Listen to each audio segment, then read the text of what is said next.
ನಮಸ್ಕಾರ ಎಲ್ಲರಿಗೂ, welcome to ಲಿಖಿತಾಸ್ channel. ತುಂಬ ದಿನದಿಂದ ನನ್ನ ಮಗಳು ಪನ್ನೀರಲ್ಲಿ ಏನಾದರೂ ರೆಸಿಪಿ ಮಾಡಿ ಅಂತ ಹೇಳ್ತಾನೆ ಇದ್ಲು. ನನಗೂ ತರೋದಕ್ಕಾಗಿರಲಿಲ್ಲ ಮತ್ತು ಮಾಡಿಕೊಡೋದಕ್ಕೂ ಆಗಿರಲಿಲ್ಲ. ನಿನ್ನೆ ಸಂಜೆ ಪನ್ನೀರ್ ಸಿಕ್ತು, ಫ್ರೆಶ್ ಆಗಿರೋದು, ತೊಗೊಂಬಂದಿದ್ದೆ. ನೈಟ್ ಏನು ಮಾಡೋದು ಅಂದಾಗ ಚಪಾತಿ ಜೊತೆಗೆ ಪನ್ನೀರ್ ಕರಿ ಮಾಡೋಣ ಅಂತ ಮಾಡ್ತಾಯಿದ್ದೀವಿ. ಇವಾಗ ಅವಳೇ ಕಟ್ ಮಾಡ್ತಾಯಿದ್ದಾಳೆ ಕ್ಯೂಬ್ಸಾಗಿ. ತುಂಬ ಸಿಂಪಲಾಗಿ ಮಾಡಿದ್ದೀನಿ. ನಾನು ಅಷ್ಟೊಂದು ಪರ್ಫೆಕ್ಟ್ ಇಲ್ಲ ಈ ಪನ್ನೀರ್ ಐಟಮಲ್ಲೆಲ್ಲ ಮಾಡೋದ್ರಲ್ಲಿ. ಯಾಕಂದರೆ ನಾನು ರೆಗ್ಯುಲರಾಗಿ ಏನೋ ಯೂಸ್ ಮಾಡಲ್ಲ ನಮ್ಮ ಮನೇಲಿ. ಪನ್ನೀರಾಗಲಿ ಚೀಸ್ ಆಗಲಿ ತುಂಬ ರೇರ್ ಅಂತಲೇ ಹೇಳ್ಬೋದು. ನನ್ನ ಮಗಳಿಗೆ ಈ ಥರದ್ದು ಚೀಸ್ ಮತ್ತು ಪನ್ನೀರ್ ತುಂಬ ಇಷ್ಟಪಡ್ತಾಳವಳು. ಎಷ್ಟು ಸಲ ಕೊಟ್ಟರು ತಿನ್ನೋದಕ್ಕೆ ಇಷ್ಟಪಡ್ತಾಳವಳು. ನೋಡಿ, ದೊಡ್ಡ ದೊಡ್ಡ ಕ್ಯೂಬ್ಸಾಗಿ ಕಟ್ ಮಾಡ್ತಾಯಿದ್ದಾಳೆ. ನಾನು ಹೇಳಿದೆ ಇಷ್ಟು ದೊಡ್ಡದು ಬೇಡ, ಚಿಕ್ಕದಾಗಿ ಮಾಡು ಅಂತ. ಮತ್ತು ಇದರಲ್ಲೆಲ್ಲ ಸ್ಮಾಲಾಗಿ ಕಟ್ ಮಾಡಿದ್ಲು. ಇವಾಗ ಒಂದು ಕಡಾಯಿಗೆ ಸ್ವಲ್ಪ ಎಣ್ಣೆ ಜಾಸ್ತಿನೇ ಇಟ್ಕೋಬೇಕು.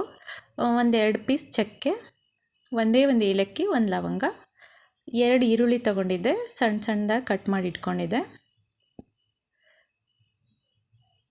ನಾನು ಕೆಲವೊಂದು ಯೂಟ್ಯೂಬ್ ಚಾನಲ್ಗಳು ನೋಡಿಬಿಟ್ಟು ಇದನ್ನು ಮಾಡಿದ್ದು ರೆಸಿಪಿನ. ಈರುಳ್ಳಿ ಚೆನ್ನಾಗಿ ಎಣ್ಣೆಯಲ್ಲಿ ಬಾಡಿಸ್ಬೇಕು.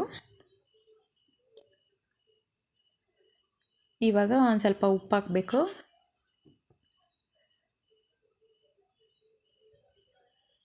ಉಪ್ಪು ಹಾಕಿದ ನಂತರ ನಾವೇನು ಇದಕ್ಕೆಲ್ಲ ಪೌಡರ್ಗಳನ್ನ ಆ್ಯಡ್ ಮಾಡ್ತಾ ಹೋಗಬೇಕು.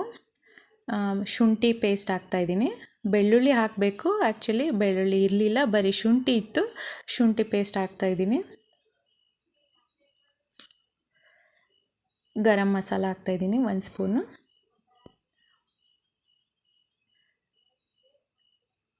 ಮತ್ತು ಎಣ್ಣೆ ನೀಟಾಗಿ ಅದನ್ನು ಈರುಳ್ಳಿಯನ್ನು ಎಲ್ಲ ಚೆನ್ನಾಗಿ ಬಾಡಿಸ್ಬೇಕು. ಇವಾಗ ಜೀರಿಗೆ ಪುಡಿ ಹಾಕ್ತಾಯಿದ್ದೀನಿ 1 ಟೇಬಲ್ ಸ್ಪೂನ್. ಸ್ವಲ್ಪ ಅರಿಶಿನ ಹಾಕ್ತಾಯಿದ್ದೀನಿ. ಮತ್ತು ಧನಿಯಾ ಪುಡಿ,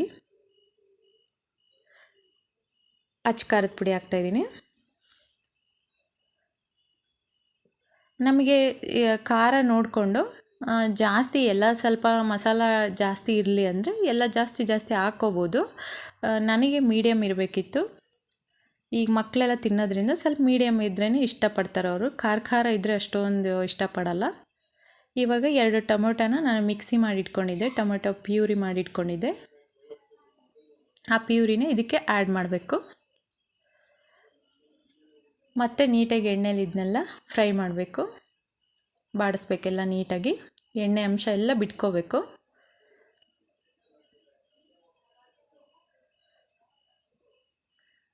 ಇದು ಗ್ರೇವಿ ಆಗೋದಕ್ಕೆ ತಿಕ್ಕಾಗಿ, ಆಮೇಲೆ ಗ್ರೇವಿ ಆಗೋದಕ್ಕೆ ಟೈಮ್ ತೊಗೊಳ್ಳೋದು. ಬೇಗ ಆಗುತ್ತೆ. ಒಂದು 10-15 ನಿಮಿಷ ನಾವು ಲೋ ಫ್ಲೇಮಲ್ಲಿ ಇಟ್ಬಿಟ್ಟು ಬಿಟ್ಟಾಗಲೇ ಅದು ಚೆನ್ನಾಗಿ ಎಲ್ಲ ಎಣ್ಣೆ ಅಂಶ ಬಿಟ್ಕೊಳ್ಳೋದು. ಇವಾಗ ಕಟ್ ಮಾಡಿರ್ತಕ್ಕಂಥ ಪನ್ನೀರ್ ಕ್ಯೂಬ್ಸ್ನ ಅದಕ್ಕೆ ಹಾಕ್ತಾಯಿದ್ದೀನಿ.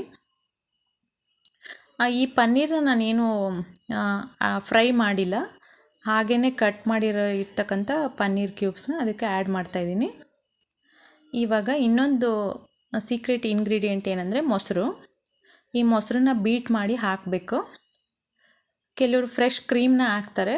ಕ್ರೀಮ್ ಇಲ್ಲ ಅಂದರೆ ಮನೇಲಿ ಕರ್ಡ್ ಇದ್ದೇ ಇರುತ್ತಲ್ವ, ಅದನ್ನು ಆ್ಯಡ್ ಮಾಡಬೇಕು.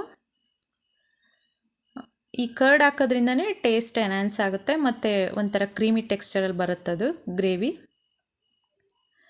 ಇವಾಗ ಹಸಿಮೆಣ್ಸಿಕಾಯಿನೂ ಹಾಕಬೇಕು, ಅದು ಒಂಥರ ರುಚಿ ಚೆನ್ನಾಗಿ ಕೊಡುತ್ತೆ. ಈ ಥರ ಉದ್ದುದ್ದಕ್ಕೆ ಸೀಳ್ಬಿಟ್ಟು ಹಾಕಬೇಕು. ಮತ್ತು ಕೊತ್ತಂಬರಿ ಸೊಪ್ಪು. ಇಷ್ಟೇ ಇಂಗ್ರೀಡಿಯೆಂಟ್ಸ್ ನಾನು ಹಾಕಿರೋದು ಇದಕ್ಕೆ.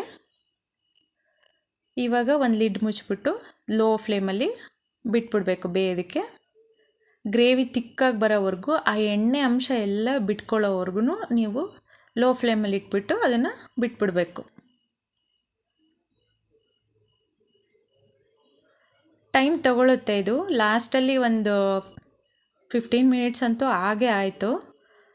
ಲೋ ಫ್ಲೇಮಲ್ಲೇ ಇಟ್ಟಿದ್ದೆ ನಾನು. ಯಾಕಂದರೆ ನೋಡಿ, ಈ ಥರ ಬಿಟ್ಕೊಂಡಾಗ ಅದು ಎಣ್ಣೆ ಅಂಶ ಎಲ್ಲ ಬಿಟ್ಟಾಗಲೇ ಚೆನ್ನಾಗಿ ಟೇಸ್ಟಿಯಾಗಿ ಬಂದಿರುತ್ತದು.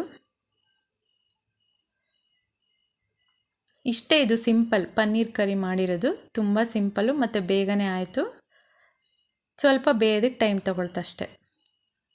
Thank you. Thanks for watching.